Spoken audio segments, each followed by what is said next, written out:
Welcome to this video of my YouTube series Getting Started with Eclipse MicroProfile 3. In this video we are going to cover the MicroProfile Metrics specification. The specification is all about creating metrics and expose them via an HTTP endpoint. So for the setup I'm using again the watch and deploy to deploy the sample application to a local OpenLiberty running as a Docker container. For the Docker container I'm using the simple kernel base image of OpenLiberty with Java 11, and I'm just copying the WAR file to the required folder and also a custom server.xml.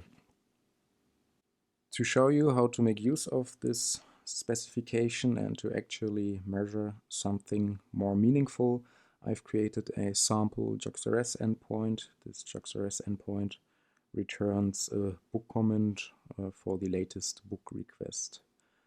So this class has two dependencies. One is the book comment client and the other one is the book request processor. From this book request processor, this class gets the latest book request ID. Here it's just random for the sample use case, but in theory this class could process something from a JMS queue, for example, so incoming book requests. And here I'm adding some randomness later on to have some numbers while measuring. So once we have this book request ID, we pass it to the book comment client and fetch the comment from this book. We'll fetch it from a REST API. This JSON placeholder REST API returns some random comments here, and we're using the JOXRS client to fetch a JSON object and just return the body attribute. And in addition, to have some delay, I'm adding random sleep method to later on see something while we'll measure the time. So that's all about the use case for now. We will later on add the metrics. So if you have MicroProfile Metrics for your application, you already have an endpoint where you get some predefined basic metrics about your application. So the MicroProfile Metrics specification defines a set of predefined metrics each application has to expose. And this is available at the metrics endpoint. And if we query for it, we'll get a default a text plain response in the open metrics format. Looks a little bit like the Prometheus format. And here we have a set of metrics. Most of them are infrastructure related, so you get information about the garbage collection, the JVM, the memory consumption, and also CPU. So this is there by default. We don't have to do anything. What we could also do is we could explicitly ask for JSON, so it's a little bit better for us to read. So here we see the base metrics which are exposed per default. So here, for example, there's also a thread count, and for this you don't have to do anything, you just need the MicroProfile dependency in your project. A side note for using OpenLiberty. OpenLiberty at default redirects to the HTTPS endpoint when you try to access this metrics endpoint and ask for credentials. For now I've disabled this for this sample use case, so here I've added the MP metrics to the server XML and say for now we don't need any authentication, but for more production ready use case you would want to have some authentication for it so that not everybody can access it. So let's start adding metrics to our application. For a start, I'm going to start with the first metric type, which is the counter. So the counter with the latest MicroProfile Metrics version is a monotonic counter, so it can only increase. And for a simple example, let's just add this counter. So the annotation for this is add counted to our default constructor of our public comment client here, and just count the invocations of this constructor. So you'll later on see there are two ways of defining custom metrics, either by this annotation or also there's a programmatic approach, which you will see later on.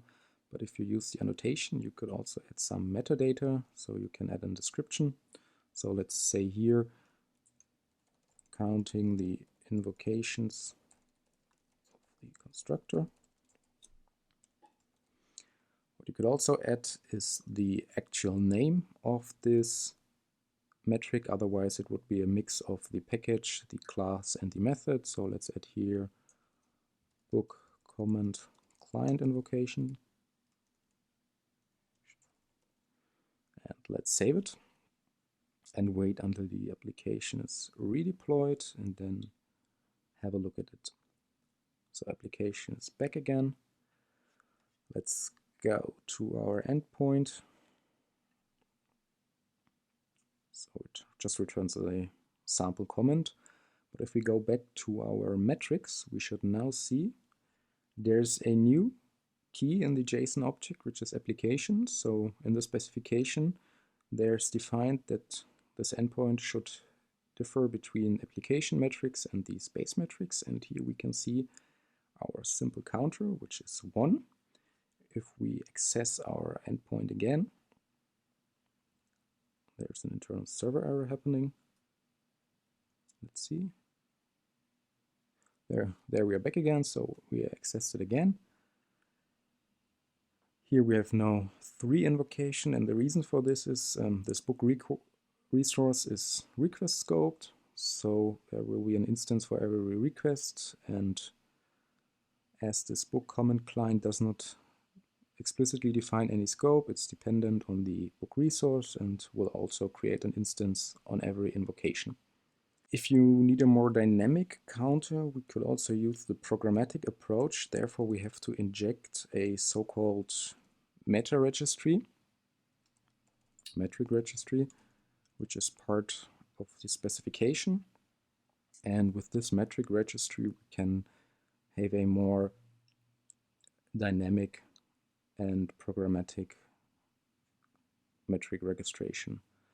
So for example, what would be a good use case is once we have the response of our external endpoint, we could measure the amount of different HTTP status codes and how often they occur. So here we can now say metric registry and say counter, give this a name. So let's say response code for book comment. And then we can concatenate the actual response code. So we get here the status code, and then we can just say increase. So this will now increase the counters, so there will be multiple counters if we have multiple status codes as a response, and we will have we could add a dashboard to see how often we get a 500 for this API, or how often it's unavailable, or any other status code. If we use this programmatic approach, we could also specify how much we want to increment here. So we could also pass a number to increment of 5. For this use case, this wouldn't make sense, but for example, if you count the amount of purchased products, you could divide by the different products and increase the actual amount. So for here, let's save it and wait until it's deployed. So this looks good, and access our endpoint. And let's see for our metrics. Now you see here we have a new metric, the response code for book comment, and with a 200. So our one call was successful, and if there would be failure, we could see it here with our metrics.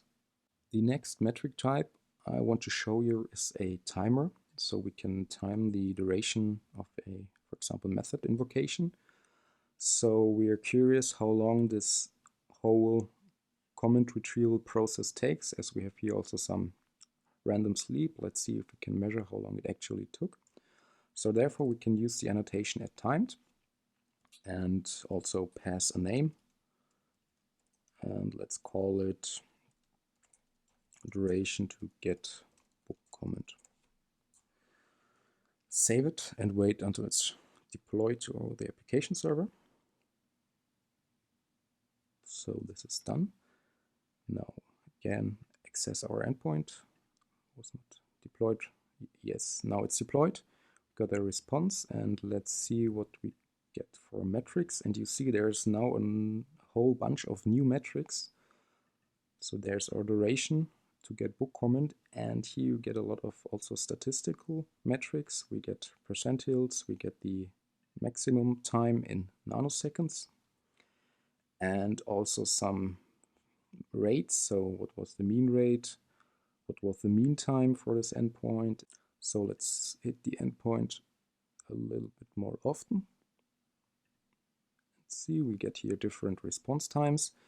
This should be reflected here. So for now we have 8 actual. So you also get a counter for free if you use the timed annotation, and a lot more to measure and visualize.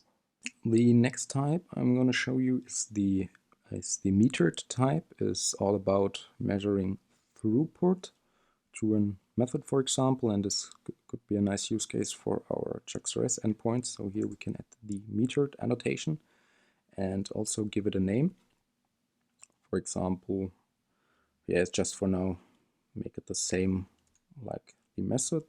What you can also add for every custom metric are so-called tags. So these are key value pairs, and then you can narrow down the actual metric, or if it's reused at several places, you can be more specific. So here let's add a spec. So the format for this is key equal sign and then the actual value. You could also add multiple tags, which are then all available once you ask for your metrics. So let's do it. And here with this method annotation, we will get the throughput. So we get 5, 10, and 15 minute rates of this invocation here. So let's again access our endpoint. And let's see what we get. So here you should see a new metric, and this is all about the throughput we have. So to really have some meaningful value, would have to access it more often, but you can see here the mean rate is 0.2 invocations in the mean. And also you can now see here our tags, which specify exactly what we measured here. The last metric type I want to show you is the gauge. So compared to a counter, this metric type can decrease and increase, whereas a counter in the latest specification is monotonic, so it can just increase. So a good use case for this metric type would be, for example, measuring the disk size or the free disk space, or for example, the remaining objects or events in a queue, which can increase and decrease, and whenever you access the metric endpoint, you will get the latest value of this metric. So to add it, we need this add gauge annotation here, and here there's something specific. We have to specify explicitly the unit of this. So here we can say amount. And another thing to notice is that this gauge annotation only works with application scoped beans. Otherwise, if we had multiple instances, it would be hard to say what's actually the actual value if there are multiple. There's also a concurrent gauge if you need this behavior and measure parallel invocations on multiple beans, but for now, here, as we'll just want to visualize the amount of remaining requests to process in our virtual JMS queue, this is enough. So if we go back to our application, just call the endpoint, that's enough. And let's see. And here we now get the remaining book requests to process. Here it's just a random number, but if I hit it once again, this value changed. So whenever I access it, we will get the random value, and this might represent an actual event queue or something different. So that's all I wanted to share with you about this specification, and have fun using it.